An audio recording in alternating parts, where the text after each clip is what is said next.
Ijazah Jokowi itu palsu. Kalau ada mana yang asli? Ini dung juga nih jaksa ini. Kita masuk sekarang ke wajah yang keempat. Jokowi membonsaikan warga negara menjadi relawan. Saudara-saudara, izinkan saya bercerita tentang pengalaman pribadi. Jokowi baru terpilih sebagai Presiden Republik Indonesia pada tahun 2014 pada waktu itu. Saya sendiri menjadi bagian di dalamnya karena saya dan Polmark Indonesia menjadi konsultan political marketing untuk Jokowi JK. Sebelum dilantik, jauh sebelum dilantik, Jokowi melakukan tasyakuran. Sekaligus tadinya saya pikir pembubaran relawan-relawan di satu hotel di Jakarta Selatan. Tetapi saya mendengar pidato Jokowi pada saat itu, saya sudah sedikit terperangah. Jokowi justru meminta agar semua relawan tidak bubar.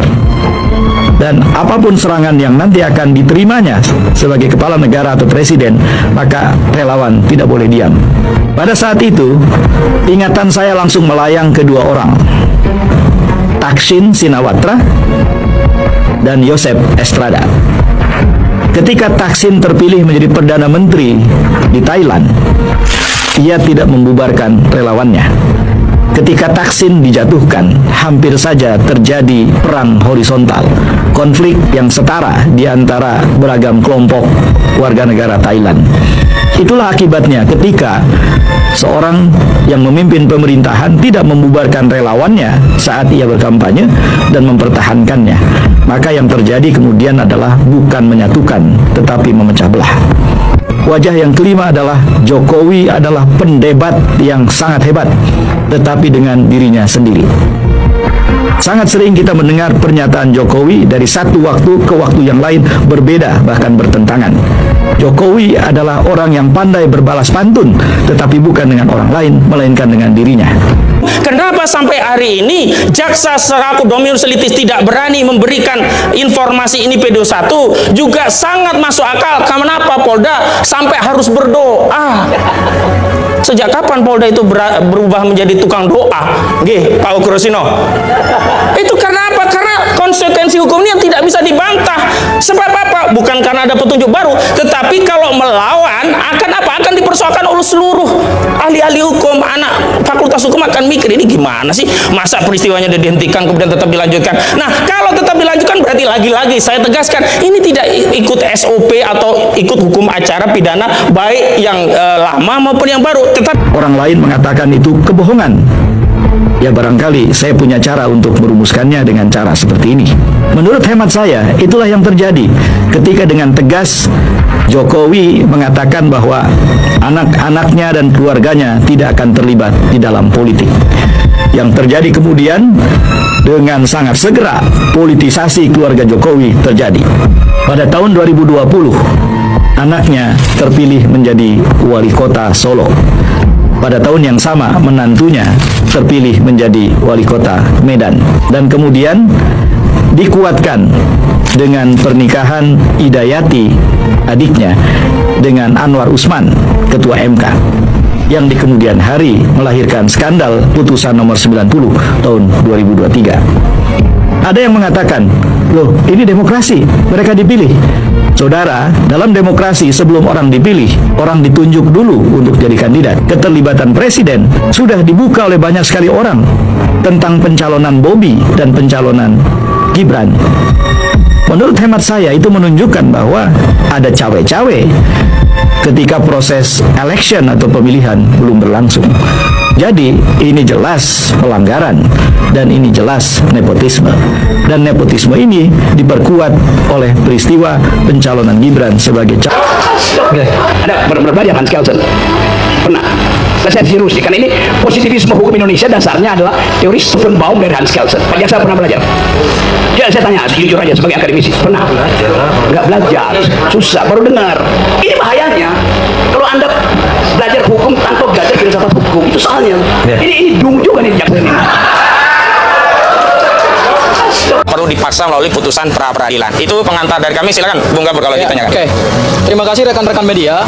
Pertama, kami menyampaikan terima kasih dan apresiasi kepada penyidik Polda Metro Jaya yang hari ini melalui satu proses perdebatan yang sangat sengit antara kami dengan tim kuasa hukum Pak Jokowi terkait dengan ditunjukkan barang bukti ijazah Pak Joko Widodo, tetapi tadi langsung dipimpin oleh Pak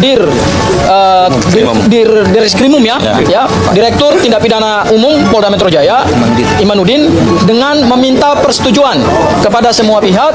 Alhamdulillah, ijazah yang selama ini kita tunggu-tunggu, ijazah yang selama ini kami pertanyakan, kemudian ditunjukkan kepada kami secara terbatas. Nah, ada 2 ijazah yang ditunjukkan tadi, ya, dibuka dari segel, ya, yaitu ijazah SMA Pak Joko Widodo, dan kemudian yang kedua adalah ijazah sarjana kehutanan UGM.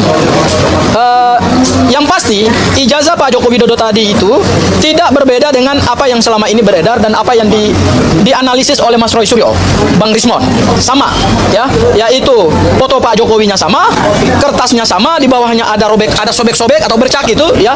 Kami tadi melihat tapi tidak boleh meraba, ya. Jadi clear bahwa ijazah Pak Joko Widodo ini sudah disita dan sekarang dalam penguasaan penyidik.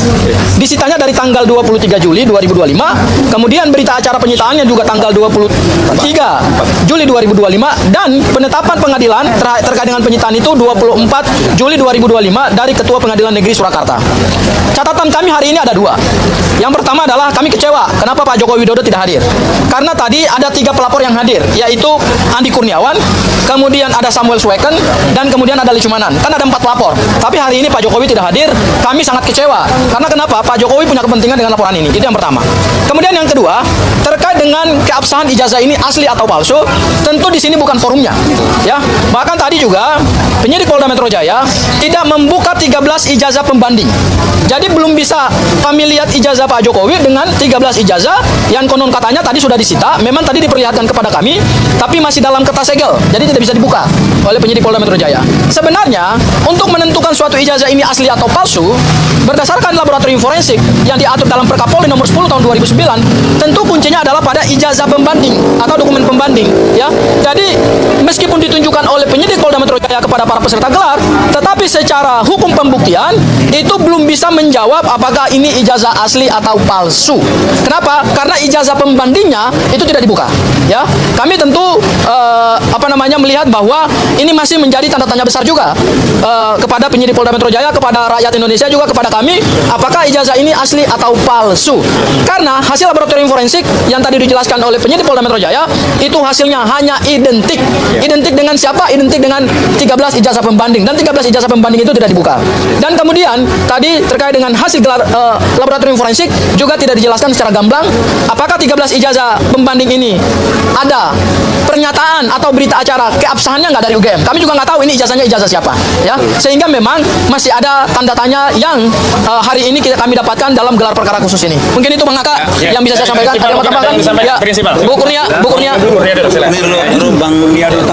Bismillahirrahmanirrahim. Assalamualaikum warahmatullahi wabarakatuh.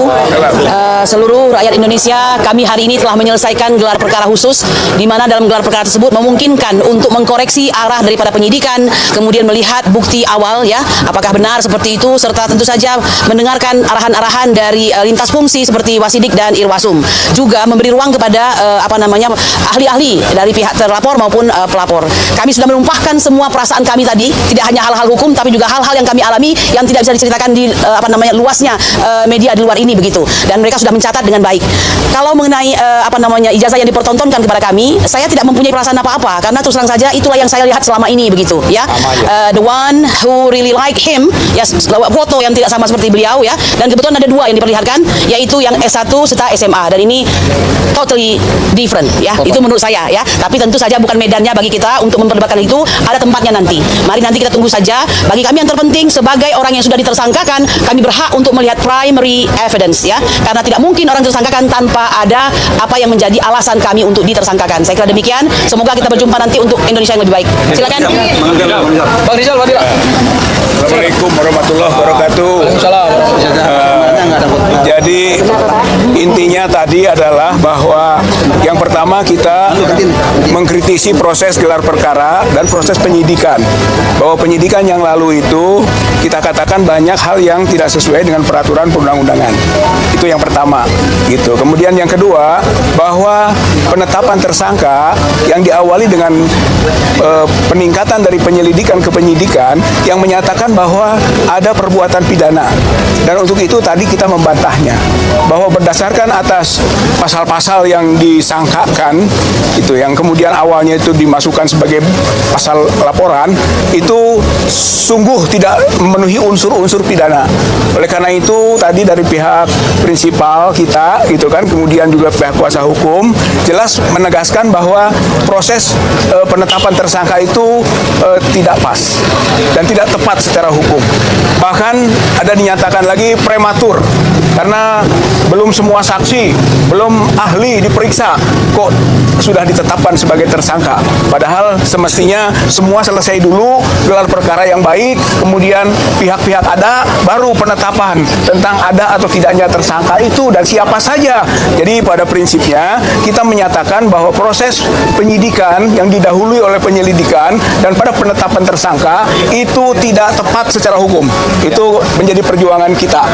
Nah, kemudian yang ketiganya barulah dimintakan tentang dokumen inti. Bagaimana ada pencemaran, bagaimana ada fitnah gitu. Kalau tidak ada dokumen yang memang dikualifikasi asli. Tapi ternyata tadi ditunjukkan belum sampai pada kualifikasi asli atau palsunya. Jadi sebenarnya kalau kita masih beranggapan itu dokumen palsu, itu sah-sah saja. Karena belum ada putusan peradilan yang menyatakan itu asli. Gitu. Bahwa tadi itu progresnya baru sampai ditunjukkan ada. Dan bagi kita itu adalah konklusi ada itu disita oleh pihak Polda Metro Jaya. Dengan disitanya oleh Polda Metro Jaya, berarti Pak Jokowi dan para pendukung-pendukungnya kemarin itu berbohong. Karena dia menyatakan kami ditunjukkan oleh Pak Jokowi itu aslinya. Bagaimana bisa ditunjukkan aslinya? Orang aslinya disita. Itu kan 5 bulan yang lalu. Saya kira hal yang penting ini. Bahkan ada kemungkinan kami akan menggugat, mempermasalahkan Jokowi, gitu kan, atas kebohongannya bahwa menurut relawannya itu ditunjukkan yang asli. Padahal yang asli itu adanya di Polda Metro Jaya yang kita saksikan berita acara penyitaannya tadi. Kita saksikan berita acara penyitaannya. Jelas itu sejak bulan Juli yang lalu. Nah, yang terakhir, dengan ditunjukkannya baru sekarang kita tahu sebetulnya gugur itu proses-proses yang sampai kepada penetapan tersangka. Karena tuduhan tentang jajah palsu kan baru sekarang ditunjukkannya. Itu saja belum ditetapkan keasliannya. Baru kita lihat. Berarti harusnya sudah gugur itu proses penyidikan sampai penetapan tersangkanya. Saya kira ini poin pentingnya dan itulah yang akan kita jadikan bahan perjuangan berikutnya tentang pembuktian berdasarkan laboratorium forensik ataupun laboratorium lainnya yang menunjukkan bahwa ijazah itu tidak asli.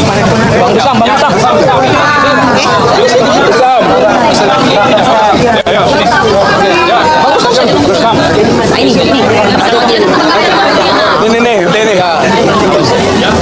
Bismillahirrahmanirrahim. Assalamualaikum warahmatullahi wabarakatuh. Hasil gelar perkara tadi menurut saya ini hal yang biasa-biasa aja karena diperlihatkannya itu ijazahnya persis seperti apa yang telah dianalisa yang beredar di sosial media, yang dianalisa oleh Mas Roy Suryo, Rismon, dan Dr. Tifa. Justru saya malah meyakini itu fotonya siapa, kacamatanya siapa, mulutnya siapa, rambutnya siapa, telinganya siapa, kumisnya siapa gitu loh. Di seluruh pelosok negeri, gelombang ketidakpuasan rakyat dan amarah publik dilaporkan makin meluap.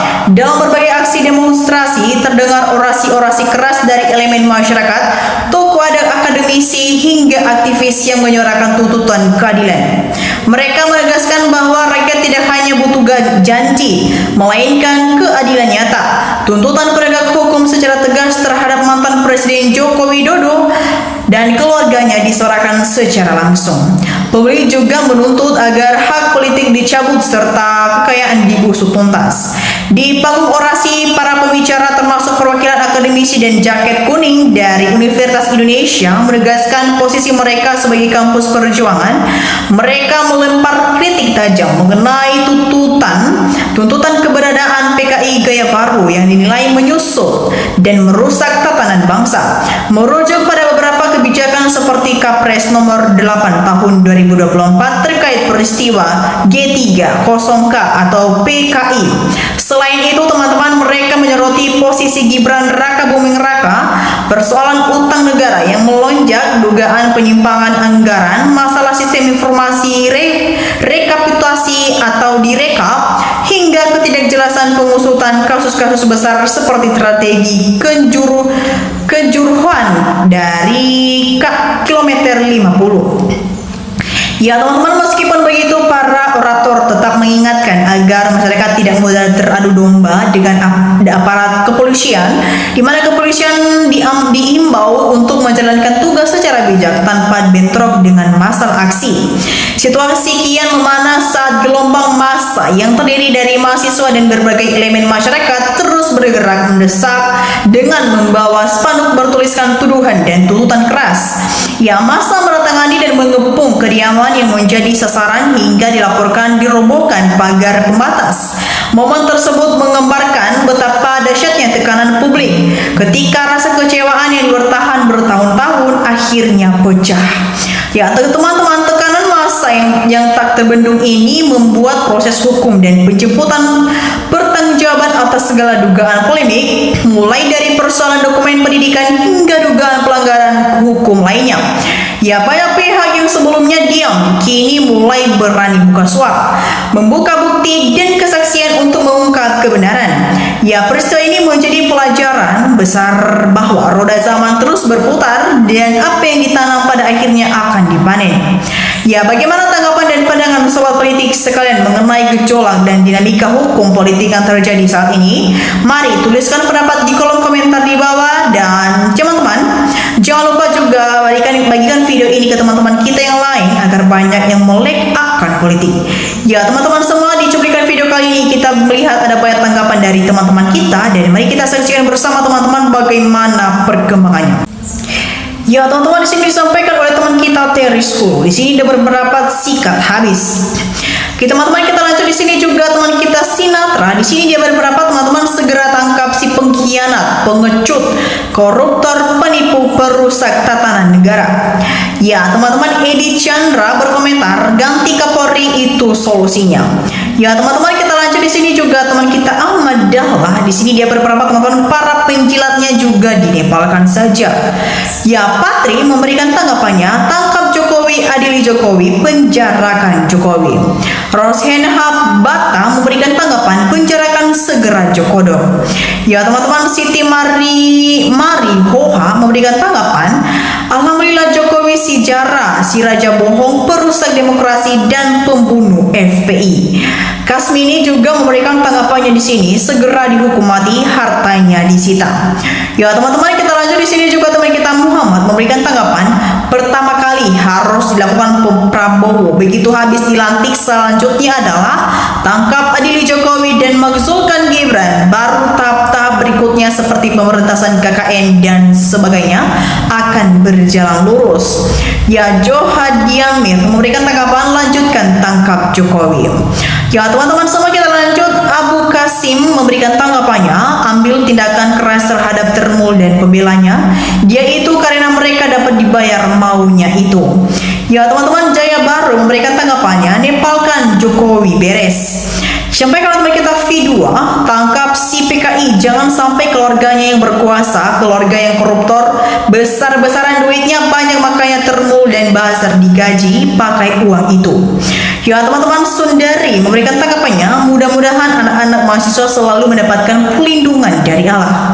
Ya teman-teman semua, kita lanjut. Di sini juga teman kita Abdul Sam memberikan tanggapannya, orang palsu saja bisa jadi nomor 1 presiden di Indonesia.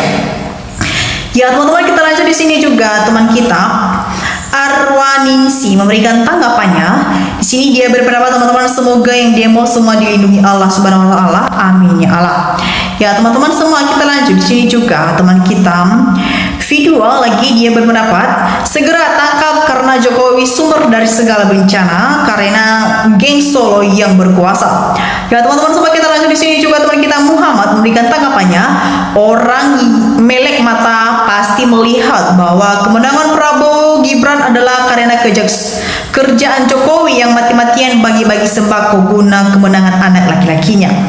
Teman-teman semua, kita lanjut. Iza Gustina memberikan tanggapan, Saudara-saudari para penuntut kebenaran, keadilan, hancurkan dinasti dan oligarki, dan makbulkan Gibran tidak patut jadi wapres. Kapan majunya negeri ini?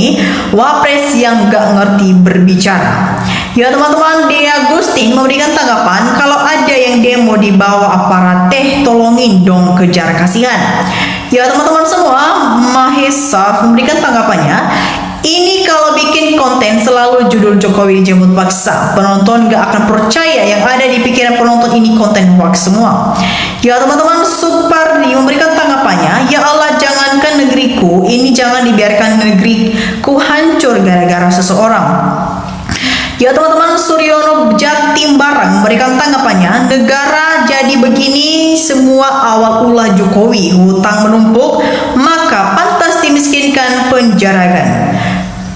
Teman-teman, disampaikan oleh kita Noviardi. Di sini beberapa teman-teman, apa susahnya menangkap si Jokowi kalau aparat tidak butuh waktu berlama-lama dan tidak akan terjadi terus-menerus keributan seperti ini.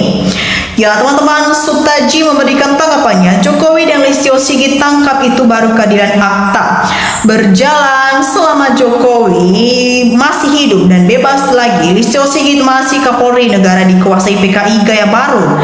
Z orang nilainya membuat bangkitnya PKI dengan nama gaya baru.